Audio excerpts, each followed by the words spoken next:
ओम शांति। 4 फरवरी 2025 के बाबा के मधुर महावाक्य। बाबा कहते मीठे बच्चे, बाप तुम्हें अविनाशी ज्ञान रत्नों का दान देते हैं, तुम फिर औरों को दान देते रहो, इसी दान से सदगति हो जाएगी। बाप तुम्हें अविनाशी ज्ञान रत्नों का दान देते हैं, तुम फिर औरों को भी दान देते रहो, इसी दान से सदगति हो जाएगी। प्रश्न, कौन सा नया रास्ता तुम बच्चों के सिवाय कोई भी नहीं जानता? कौन सा नया रास्ता तुम बच्चों के सिवाय कोई भी नहीं जानता? उत्तर, घर का रास्ता व स्वर्ग जाने का रास्ता अभी बाप द्वारा तुम्हें मिला है, तुम जानती हो। शांति धाम हम आत्मा का घर है, स्वर्ग अलग है, शांति धाम अलग है। ये नया रास्ता तुम्हारे सिवाय कोई भी नहीं जानता। तुम कहते हो अब कुंभकर्ण की नींद छोड़ो, आंख खोलो, पावन बनो, पावन बनकर ही घर जा सकते हैं। गीत जाग सजनिया जाग, नवयुग आया के आया। ओम शांति। भगवान नवाज। बाप तो ये तो बाप ने समझाया है कि मनुष्य को व देवताओं को भगवान नहीं कहा जाता, क्योंकि इनका साकारी रूप है। बाकी परमपिता परमात्मा का ना आकारी ना साकारी रूप है, इसलिए उनको शिव परमात्मा नमे कहा जाता है। ज्ञान का सागर वह तो एक ही है, कोई मनुष्य में ज्ञान हो ही नहीं सकता। किसका ज्ञान? रचना रचना के आदि मध्यंत का ज्ञान अथवा आत्मा और परमात्मा का ये ज्ञान कोई में नहीं है, तो बाप आकर के जगाते हैं, हे सजनिया, हे भक्तनिया, जागो। सभी मेल अथवा फीमेल भक्तनियां हैं, भगवान को याद करते हैं। सभी आशिक आत्माएं परमपिता परमात्मा माशु को याद करती हैं। सभी सीताएं हैं। राम एक ही परमपिता परमात्मा है। राम अक्षर क्यों कहते हैं? रामा राज्य है ना, तो उसकी भेंट में राम राज्य कहा जाता है। राम है बाप, जिसको ईश्वर भी कहते हैं, भगवान भी कहते हैं। असली नाम उनका है शिव। तो अब कहते हैं जागो, अब नया युग आता है, पुराना खत्म हो रहा है। इस महाभारत लड़ाई के बाद सतयुग स्थापन होता है और इन लक्ष्मी नारायण का राज्य होगा। पुराना कलयुग खत्म हो रहा है, इसलिए बाप कहते हैं बच्चे, कुंभकर्ण की नींद छोड़ो, अब आंख खोलो, नई दुनिया आती है। नई दुनिया को स्वर्ग सतयुग कहा जाता है। ये नया रास्ता है। ये घर व स्वर्ग में जाने का रास्ता कोई भी नहीं जानते। स्वर्ग अलग है, शांति धाम जहां आत्मा रहती है वह अलग है। अब बाप कहते हैं जागो, तुम रामा राज्य में पतित हो गए हो। इस समय एक भी पवित्र आत्मा नहीं हो सकती। उन्हें आत्मा नहीं कहेंगे। बल मनुष्य दान पुण्य करते हैं, परंतु पवित्र आत्मा तो एक भी नहीं है। यहाँ कलयुग में है पतित आत्माएं, सतयुग में है पावन आत्माएं। इसलिए कहते हैं हे शिव बाबा, आकर के हमको पावन आत्मा बनाओ। ये पवित्रता की बात है। इस समय बाप आकर के तुम बच्चों को अविनाशी ज्ञान रत्नों का दान देते हैं। कहते हैं तुम भी औरों को दान देते रहो, 5 विकारों का ग्रहण छूट जाए। 5 विकारों का दान दो तो दुख का ग्रहण छूट जाए, पवित्र वन सुख धाम में चले जाएंगे। 5 विकारों का नंबर 1 है ये काम को छोड़ पवित्र बनो। खुद भी कहते हैं हे पतित पावन, हमको पावन बनाओ। पतित विकारी को कहा जाता है। ये सुख और दुख का खेल भारत के लिए है। बाप भारत में आकर के साधारण तन में प्रवेश करते हैं, फिर उनकी भी बायोग्राफी बैठ सुनाते हैं। ये है सब ब्राह्मण ब्राह्मणियां, प्रजापिता ब्रह्मा की औलाद। तुम सबको पवित्र बनने की युक्ति बताते हो। ब्रह्मा कुमार और कुमारियां तुम विकार में नहीं जा सकते, किसी को दुख नहीं दे सकते। तुम ब्राह्मणों का ये एक ही जन्म है। देवता वर्ण से तुम 20 जन्म लेते हो, वैश्य शुद्ध 63 जन्म। ब्राह्मण वर्ण का ये एक अंतिम जन्म है, जिसमें ही पवित्र बनना है। बाप कहते हैं पवित्र बनो। बाप की याद अथवा योग बल से विक्रम भस्म होंगे। ये एक जन्म पवित्र बनना है। सतयुग में तो कोई पतित होता ही नहीं। अब ये अंतिम जन्म पावन बनेंगे तो 21 जन्म पावन रहेंगे। पावन थे अब पतित बने हैं, पतित हैं तब तो बुलाते हैं। पतित किसने बनाया? रावण की आश्रीमत ने। सिवाय मेरे तुम बच्चों को रावण राज्य से, दुख से कोई लिबरेट कर नहीं सकते। सभी काम चिता पर बैठ भस्म हो पड़े हैं। मुझे आकर ज्ञान चिता पर बिठाना पड़ता है, ज्ञान जल डालना पड़ता है। सबकी सदगति करनी पड़े। जो अछड़ती पढ़ाई पढ़ते हैं उनकी ही सदगति होती है, बाकी सब चले जाते हैं शांति धाम में। सत्युग में सिर्फ देवी देवता हैं, उनको ही सदगति मिली हुई है। बाकी सबको गति अथवा मुक्ति मिलती है। 5000 वर्ष पहले इन देवी देवताओं का राज्य था। लाखों वर्ष की बात है नहीं। अब बाप कहते हैं, मीठे मीठे बच्चों, मुझ बाप को याद करो। मन मना भव अक्षर है ना। भगवान अवाच कोई भी देहधारी को भगवान नहीं कहा जाता था, कहा जा सकता। आत्मा तो एक शरीर छोड़ दूसरा लेती है, कभी स्त्री कभी पुरुष बनती है। भगवान कभी भी जन्म मरण के खेल में नहीं आता। ये ड्रामानुसार नूंद है। एक जन्म ना मिले दूसरे से, फिर तुम्हारा ये जन्म रिपीट होगा। यही एक्ट, यही फीचर्स फिर लेंगे। ये ड्रामा अनादि बना बनाया है, ये बदल नहीं सकता। श्री कृष्ण श्री कृष्ण को जो शरीर सत्युग में था वह फिर वहां मिलेगा। वह आत्मा तो अभी यहाँ है। तुम अभी जानते हो हम सो बनेंगे। ये लक्ष्मी नारायण के फीचर्स एक्यूरेट नहीं है, बनेंगे फिर भी वही। ये बातें नया कोई समझ ना सके। अच्छी रीति जब किसी को समझाओ तब 84 का चक्कर जानेंगे और समझेंगे। बरोबर हर एक जन्म में नाम रूप फीचर्स आदि अलग अलग होते हैं। अभी इनके अंतिम जन्म 84वें जन्म में फीचर्स दिए हैं, इसलिए नारायण के फीचर्स करीब करीब ऐसे दिखाए हैं, नहीं तो मनुष्य समझ ना सके। तुम बच्चे जानते हो मम्मा बाबा ही ये लक्ष्मी नारायण बनते हैं। यहाँ तो 5 तत्व शरीर नहीं, ये शरीर सब पतित हैं। सतयुग में शरीर भी पवित्र होते। श्री कृष्ण को मोस्ट ब्यूटीफुल कहते हैं। नेचुरल ब्यूटी होती है। यहाँ विलायत में बलगोरे मनुष्य हैं, परंतु उनको देवता थोड़ी कहेंगे। दैवी गुण तो नहीं है ना। तो बाप कितना अच्छी थे, बैठ समझाते हैं। ये है ऊंच से ऊंच पढ़ाई, जिससे तुम्हारी कितनी ऊंच कमाई होती है। अनगिनत हीरे जवाहरात धन होता है। वहां तो हीरे जवाहरात के महल थे, अभी वे सब गुम हो गया। तो तुम कितने धनवान बनते हो। अपरंपार कमाई है 21 जन्मों के लिए। इसमें बहुत मेहनत चाहिए। देही विमानी बनना है। हम आत्मा हैं, ये पुराना शरीर छोड़ अब वापस घर जाना है। बाप अभी लेने के लिए आए हैं। हम आत्मा ने 84 जन्म अब पूरे किए हैं। अब फिर पावन बनना है, बाप को याद करना है, नहीं तो क्यामत का समय है। सजाएं खाकर वापस चले जाएंगे। हिसाब किताब तो सबको चुकतो करना है। भक्ति मार्ग में काशी कलवड़ खाते थे तो कोई भी मुक्ति को नहीं पाते। वह तो भक्ति मार्ग, ये है ज्ञान मार्ग। इसमें जीवघात करने की दरकार नहीं रहती। वह है जीवघात, फिर भी भावना रहती है कि मुक्ति को पाएं। इसलिए पापों का हिसाब तक चुकत हो, फिर चालू होता।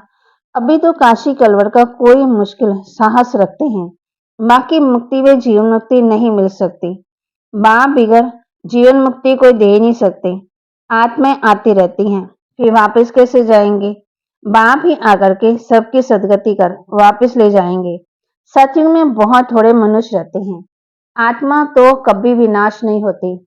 आत्मा विनाशी है, शरीर विनाशी है। सतयुग में आयु बड़ी होती है, दुख की बात ही नहीं। एक शरीर छोड़ दूसरा लेते हैं। जैसे सर्प का मिसाल, उनको मारना नहीं कहा जाता। दुख की बात नहीं, समझते हैं अब टाइम पूरा हुआ, इस शरीर को छोड़ दूसरा लेंगे।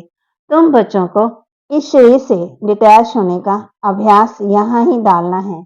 हम आत्मा हैं, अब हमको घर जाना है, फिर नई दुनिया में आएंगे, नई खान लेंगे। ये अभ्यास डालो।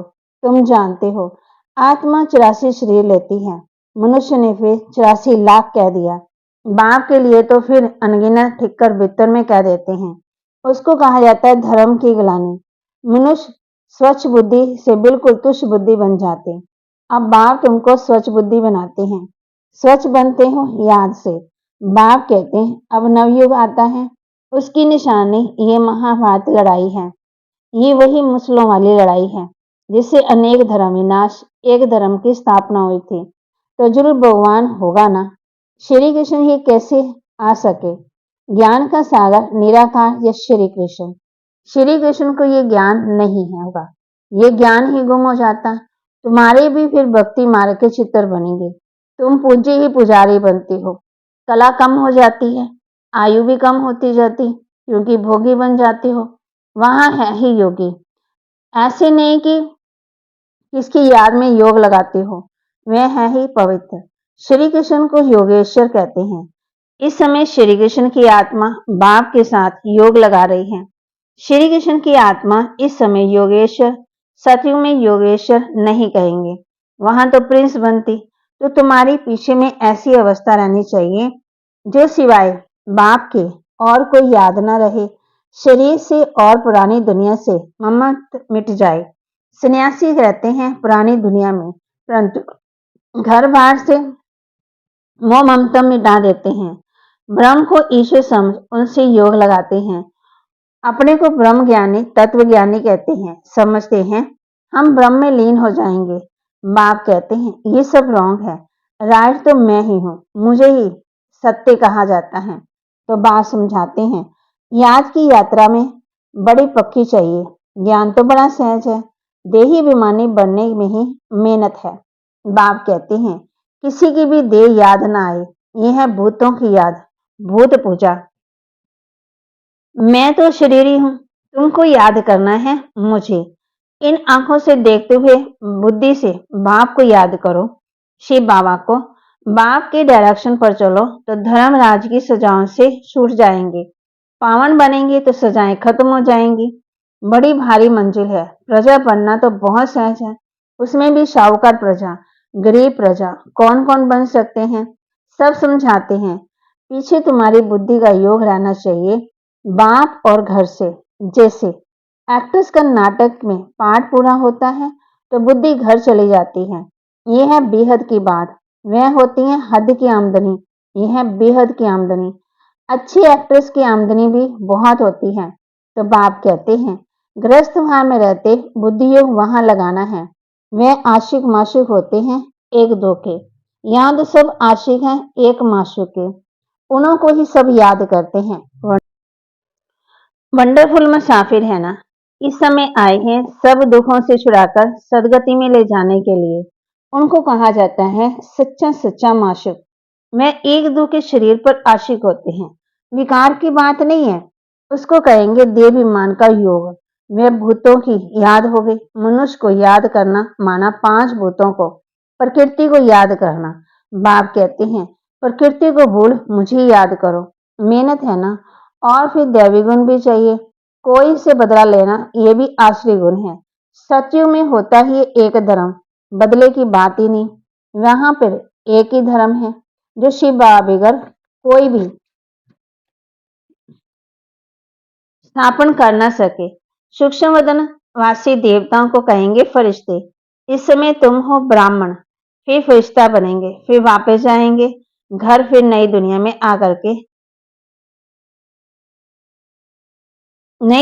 आकर के दैवी गुण वाले मनुष्य अर्थात देवता बनेंगे। अभी शूद्र से ब्राह्मण बनते हो, प्रजापिता ब्रह्मा का बच्चा ना बने तो वर्षा कैसे लेंगे? ये प्रजापिता ब्रह्मा और मम्मा, वह फिर लक्ष्मी नारायण बनते। अब देखो, तुमको जैनी लोग कहते हैं हमारा जैन धर्म सबसे पुराना है। अब वास्तव में महावीर तो आदि देव ब्रह्मा को ही कहते हैं, है ब्रह्मा ही, परंतु कोई जैन मुनि आया तो उसने महावीर नाम रख दिया। अभी तुम सब महावीर हो ना, माया पर जीत पा रहे हो, तुम सब बहादुर बनते हो, सच्चे सच्चे महावीर महावीरनिया तुम हो। तुम्हारा नाम है शिव शक्ति, शेर पर सवारी और महारथियों की हाथी पर। फिर भी बाप कहते हैं बड़ी भारी मंजिल है, एक बाप को याद करना है तो विकार विनाश हो, और कोई रास्ता ही नहीं है। योग बल से तुम विश्व पर राज्य करते हो। आत्मा कहती है अब मुझे याद घर जाना है, ये पुरानी दुनिया है, ये है बेहद का संन्यास।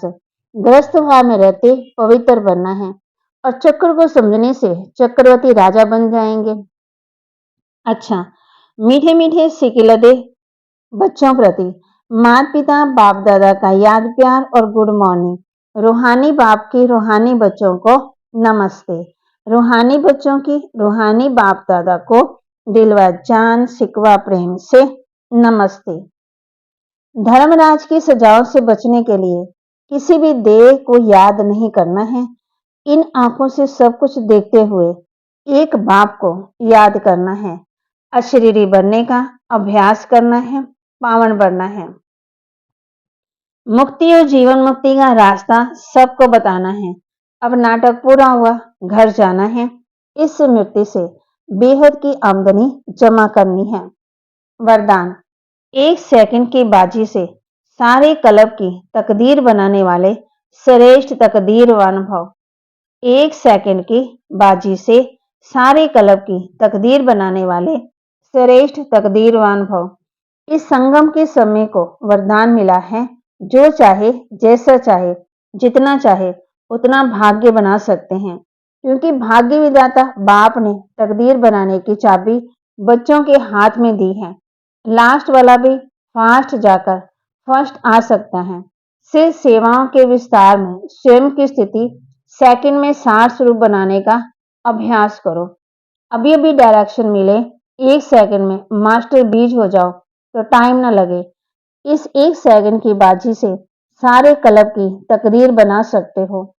स्लोगन, डबल सेवा द्वारा पावरफुल वायुमंडल बनाओ तो प्रकृति दासी बन जाएगी। डबल सेवा द्वारा पावरफुल वायुमंडल बनाओ तो प्रकृति दासी बन जाएगी। अव्यक्त इशारे, एकांत प्रिय बनो, एकता एकाग्रता को अपनाओ। एकांत प्रिय बनो, एकता और एकाग्रता को अपनाओ। अनेक वृक्षों की डालियां अब एक ही चंदन का वृक्ष हो गया है। लोग कहते हैं 2-4 माताएं भी एक साथ इकट्ठी रह नहीं सकती, और सभी माताएं सारे विश्व में एकता स्थापन करने के निमित्त है। माता ने भी भिन्नता में एकता लाई, देश भिन्न, भाषा भिन्न भिन्न, कल्चर भिन्न भिन्न, लेकिन आप लोगों ने भिन्नता को एकता में लाया है। बाबा के महावाक्य को लाइक करें, शेयर करें, सब्सक्राइब करें और अपने जीवन में धारण करें। ओम शांति।